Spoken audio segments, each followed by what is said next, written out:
Sie kennen die Situation. Eine Mitarbeiterin, ein Geschäftsleitungsmitglied, ein Arbeitskollege kommt zu Ihnen und bittet Sie um Rat.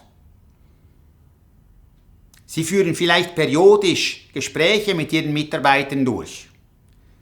In diesem Zusammenhang werde ich immer wieder gefragt, welches die besten Coaching-Fragen sind, die man seinen Mitarbeitern stellen kann, beziehungsweise mit denen man seinen Mitarbeitern, Kollegen helfen kann. Es sind deren 7 und ich stelle die immer wieder und ich stelle sie auch immer in der gleichen Reihenfolge. Die erste Frage lautet: Was beschäftigt dich im Moment besonders? Geht es um ein Projekt, wo du ein Problem hast, was wir miteinander beleuchten können? Geht es um eine Person, eine zwischenmenschliche Beziehung, wo du ein Problem hast? Oder geht es um ein Muster bei dir als Mensch, als Person, wo du unzufrieden damit bist und du das vielleicht durchbrechen möchtest?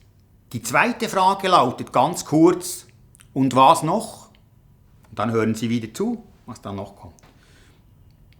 Die dritte Frage fokussiert dann anschließend, indem Sie fragen: Und was ist hier deine wirkliche Herausforderung? Um was geht es hier im Kern wirklich?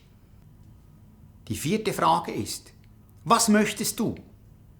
Was soll hier nun als nächstes geschehen? Die fünfte Frage ist: Wie kann ich dir dabei helfen?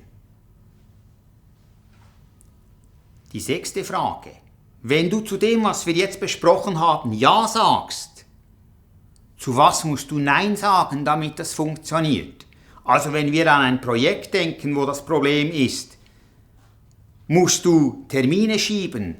Musst du sagen, an gewissen Sitzungen nehme ich nicht mehr teil? Oder bei gewissen Arbeitsgruppen mache ich nicht mehr mit? Wenn es um Arbeitskollegen, Personen geht, kann ich noch mit diesen Personen zusammenarbeiten? Muss ich mich von ihnen trennen? Muss ich sie durch jemand anderes ersetzen? Wenn es um Muster geht, wenn ich mir eine neue Gewohnheit aneigne, auf welche alte Gewohnheit werde ich dann verzichten müssen?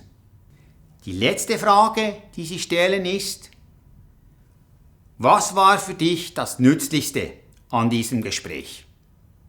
Mit etwas Übung werden Sie sehen, dass Sie mit diesen 7 Coaching-Fragen wahre Wunder bewirken können. Ich habe diese in einem separaten Blog zusammengefasst mit einigen Tipps und Tricks und zusätzlichen Anmerkungen.